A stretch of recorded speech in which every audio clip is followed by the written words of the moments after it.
So I guess what I'm trying to say is that unfortunately, as a species, more often than not, humans can be quite self-sabotaging. Hello everybody, my name is Travis Mark. I am the host of the Musician's Mentor podcast and now this Musician's Mentor YouTube channel. If you've been here before, welcome back. If you're new, welcome. Please do me a favor while you are here though, and regardless whether you're new or revisiting, hit that subscribe button. I would greatly appreciate it. Thank you. You don't have to be a genius to know that humans by default are pretty self-destructive beings.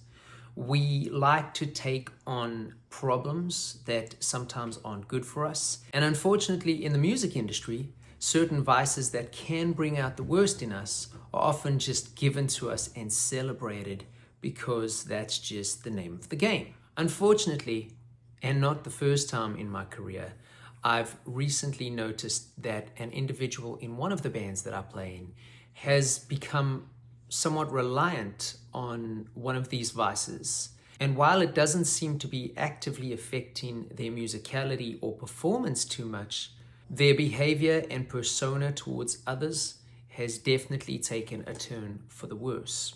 Now, at a certain age, it's kind of weird because you don't want to have to be the person to say to this person that they need to get their house in order. But it kind of sucks because from an outsider looking in, everybody but this person can see that they are doing themselves harm and will probably end up losing this particular gig. Now, while that might not seem like a big deal, especially when you're in that mindset, if you lose enough gigs, you could find yourself in financial dire straits. And when that starts to happen, more stress gets applied to your life. And when there's more stress, the vicious cycle here is you want to partake in that particular vice some more. My intention with today's video isn't to preach, so please do not take this wrong because nobody is excluded here. Every single person I've ever met in my life, including myself, has suffered some affliction. Now, for some that's drinking, for some that's money making, for some it's workaholics, for some it's sex, for some it's drugs. It doesn't matter. You, if you are truthful with yourself, will realize that you probably have something that your personality is drawn to or wants to continue doing once you're in those trenches. But once you are in those trenches, often it's harder to get out.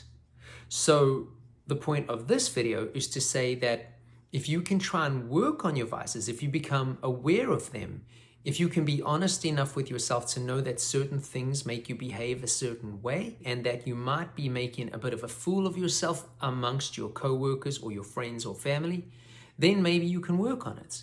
You don't have to be perfect. Once again, nobody is. But if you at least know that you can work on things and like we've spoken about before, once again, try and improve that little bit each day or each week or each month, you might find yourself growing as a human and as a musician because people don't want to be around people who make them uncomfortable and they don't want to be around bandmates who are intolerable. So don't become intolerable.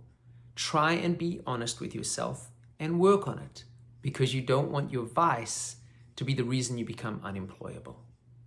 There's help out there, and even if you think that people don't want to help, they do. And even if you don't want to, from a pride perspective, ask for the help, go find help with outside sources.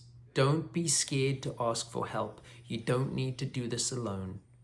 Google facilities in your local area that will help, and I can assure you that even though it'll be difficult to take those first few steps, it'll be worth it. I hope that helps.